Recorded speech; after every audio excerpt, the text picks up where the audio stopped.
1838, and we're in the southeastern county of Kent, known as the Garden of England. But to the country folk of this time, it was no Eden.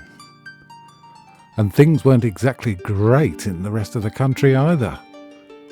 Some 23 years had passed since Great Britain's defeat of that tyrant Napoleon at the Battle of Waterloo. 13 years of war had practically bankrupted the country, which had declined into division and fear and desperate poverty. The Navy, still powerful and poking its nose in all the way around the world, had largely been neglected and allowed to rot in port, as were its former sailors. Once proud and victorious warriors were now driven into destitution. And by 1838, the country, although dandy for some, was basically on its uppers and downers.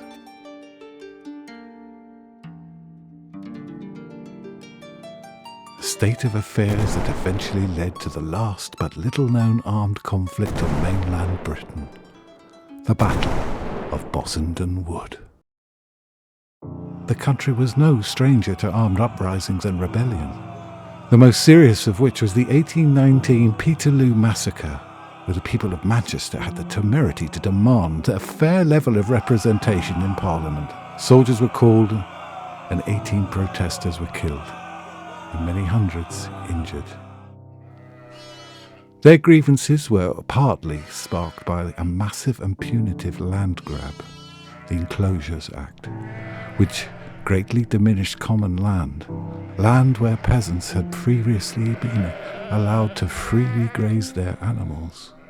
It's not surprising that a series of uprisings followed, most notable of which was Dorset's Toll Puddle Martyrs of 1834, that saw the army once again called in to quell an unarmed group of labourers who, this time, had the temerity to form and join the dangerous-sounding organisation, the Friendly Society. And this was the Toll Puddle Martyrs' only crime, for which they served long terms of imprisonment and deportation to Australia. Then came the Swing Riots, which had nothing to do with dance music and was so named after the mythical figure of Captain Swing. These disturbances saw newfangled machinery such as threshing machines go up in flames. These machines were taking jobs that ordinary labourers needed to survive, a bit like the self-checkouts at your local supermarket. These so-called ruffians angered the authorities, in particular the British Prime Minister, Earl Grey. Their anarchistic and destructive behaviour was not his cup of tea, and their acts of wanton arson caused a more than a stir and brewed up a response that saw hundreds imprisoned. And joking aside, 19 were hanged. And these disturbances and uprisings were all triggered by genuine grievances and were led by ordinary brave men and women who put their lives and liberty on the line for the cause of human rights. Rights that had been systematically eroded by the establishment. This was, and always will be, fertile ground for an impostor to enter the scene. Someone who would weaponize this discontentment for his own ends. Ladies and gentlemen, I give you Nicholas Thom. Cornwall, 1837. And Nicholas Thom was a malt seller who went bankrupt because he turned out to be his own best customer. A situation worsened by the fact that his wild rantings eventually made him his only customer. To stay out of prison, he tried to appeal to the public by berating the government from a soapbox for exploiting and keeping the poor down. This, of course, was indeed true, but he didn't make his rabble-rousing speeches to save or protect them. He made them only to save and protect himself. But the people in the authorities of Cornwall were having none of it, and his public rantings promptly got him arrested and locked up far away in a lunatic asylum near Canterbury in Kent. Somehow, he used his powers of persuasion on a local landowner, a Dr. John Mott, to testify as to his sanity. But the gullible Dr. Mott must have regretted speaking up for Tom when, upon release, he immediately announced to the world yet another name change. He was now none other than Sir William Courtenay.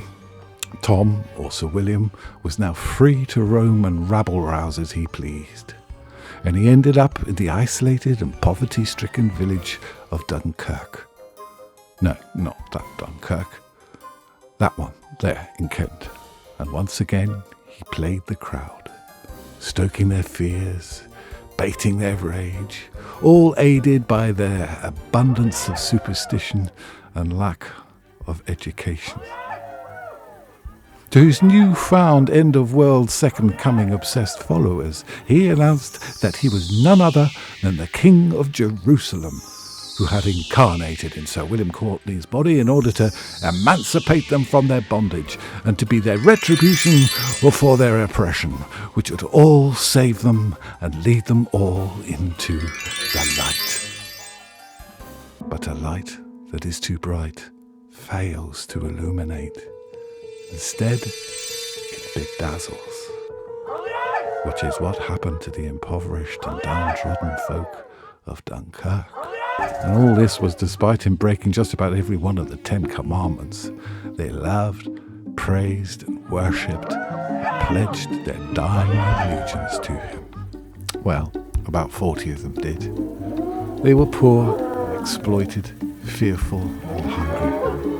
And here was their very own King of Jerusalem, selling them with a dash of rad politics, conspiracy theories, and a spoonful of delusion that they had especially been chosen to be the soldiers of the divine retribution, insurgents who would march on London, topple the government, and bring about a new and just world. Now, this may have been possible had he managed to bedazzle some of the many thousands of destitute and angry, discarded soldiers and naval veterans that were hanging about the place, but he didn't. His small band of followers were just a sad bunch armed with just spades and pitchforks. And things took a darker turn when one of Courtenay's followers fell into an argument, a simple scuffle that escalated into the murder of an innocent constable. Now, to the local authorities and the powers that were, Tom's incitements could no longer be tolerated. He was no longer just some strange oddball. He was dangerous, and he had to be taken out. Inevitably, the army was sent in, and Courtenay and his motley band of followers were backed into Bossenden Wood, hoping to make their last stand, prepared to die for their divine mission.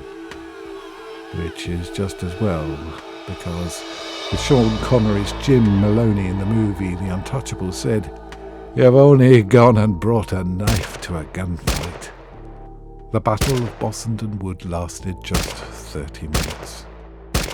Courtenay, in his flamboyant robes and flailing sword, was quickly shot dead, along with a number of his followers.